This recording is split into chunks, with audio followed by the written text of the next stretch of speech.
আসসালামু আলাইকুম এভরিওয়ান। ভারতের ডাবল এন্ট্রি ভিসা সাধারণত তাদের জন্যই প্রয়োজন হয় যারা একটি নির্দিষ্ট দেশ থেকে ভারতে এসে আবার সেই একই দেশ বা অন্য কোনো দেশে যেতে চান। বিশেষ করে যারা ইউরোপীয় দেশগুলোতে যেমন ফিনল্যান্ড, রোমানিয়া, মাল্টা, পর্তুগাল ও ক্রোয়েশিয়া যেতে চান এবং ভারতের ট্রানজিট ব্যবহার করেন, তাদের ডাবল এন্ট্রি ভিসার প্রয়োজন হতে পারে। এছাড়াও যারা শিক্ষা, ব্যবসা বা ঘোরার জন্য ভারত ভ্রমণে ইচ্ছুক, তাদেরও ডাবল এন্ট্রি ভিসার প্রয়োজন হয় যদি তারা একই যাত্রায় একাধিকবার ভারতে প্রবেশ এবং প্রস্থান করতে চান। বাট বর্তমানে ইন্ডিয়ার ভিসার জটিলতার জন্য মোস্ট অফ দ্য স্টুডেন্ট এবং যারা চাকরির ক্ষেত্রে যেতে চান তৃতীয় কোনো দেশে, তারা কিন্তু ভীষণ বিপাকে আছেন। কিভাবে ডেট নেবেন এবং কি করবেন, আজকের ভিডিওতে থাকছে বর্তমানে ডাবল এন্ট্রি ভিসার জন্য কি কি ডকুমেন্টস জমা দিতে হয় এবং কিভাবে আপনি পাবেন। সো পুরো ভিডিও দেখতে হবে এ টু জেড, স্কিপ না করে, কেননা ভিডিওর একদম শেষে আছে ইম্পর্ট্যান্ট টিপস।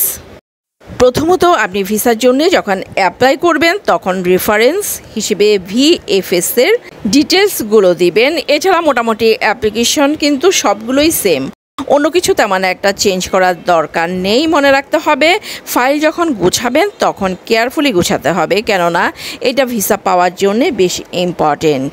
ডাবল এন্ট্রি ভিসার জন্য যখন আপনি অ্যাপ্লাই করবেন তখন প্রথমত আপনার ভিসার জন্য আবেদন তো অবশ্যই করতে হবে। এরপর দিতে হবে NID, কারেন্ট বিল। আর এই কারেন্ট বিল অবশ্যই আপনি যেখানে থাকেন সেই জায়গারই দিতে হবে, অন্য কোনো এলাকা বা জায়গার নয়।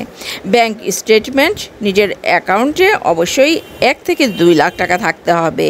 আপনার পেশার প্রমাণ হিসেবে দিতে হবে, যদি স্টুডেন্ট হয়ে থাকেন অবশ্যই স্টুডেন্ট ID কার্ড, আর যদি আপনি জব হোল্ডার হয়ে থাকেন সেক্ষেত্রে দিতে হবে NOC, এবং যদি বিজনেসম্যান হয়ে থাকেন দিতে হবে ট্রেড লাইসেন্স। এরপর যেটা মোস্ট ইম্পর্ট্যান্ট, হাই কমিশন বরাবর লিখিত একটি আবেদন আপনাকে করতে হবে। আর এই আবেদন কিন্তু অবশ্যই করতে হবে, আর যদি না করেন সেক্ষেত্রে কিন্তু ভিসা না হওয়ার পসিবিলিটি অনেক বেশি।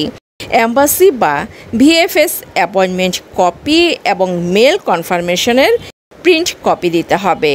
স্পন্সর ওয়ার্ক পারমিট অফার লেটারের ইংলিশ ট্রান্সলেট কপি দিতে হবে।